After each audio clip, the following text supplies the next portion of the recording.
పూరి జగన్నాథ్, సుకుమార్, సందీప్ రెడ్డి వంగ, సాయి రాజేష్ ఇలా ఎంత గొప్ప డైరెక్టర్ అయినా సరే ఈ అష్టదిగ్బంధనాలు దాటిన తర్వాతే డైరెక్టర్ అయి ఉంటాడు. స్టోరీ బాగుంది బ్రో. మీకు డైరెక్షన్ ఇదే ఫస్ట్ టైమా? సారీ బ్రో, నేను కొత్త వాళ్ళతో రిస్క్ చేయదలుచుకోలేదు. స్టోరీ మంచిగా ఉంది, హీరోయిన్ మస్తుందిలే. వస్తుందా గెస్ట్ హౌస్కి?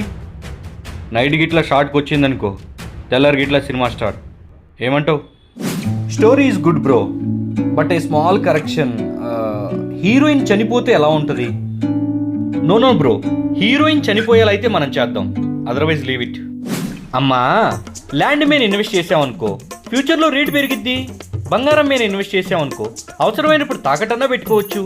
సినిమాలు తీస్తే ఏమొచ్చిద్దమ్మా, బొక్క. రూపాయి పెడితే 10 రూపాయలు వచ్చే పని ఏదన్నా ఉంటే చెప్పు, చేద్దాం.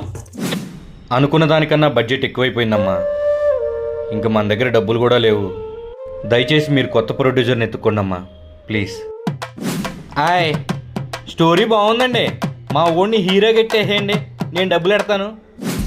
స్టోరీ బాగుంది, నీకెంత కావాలో చెప్పు, నాకు ఇచ్చేసి.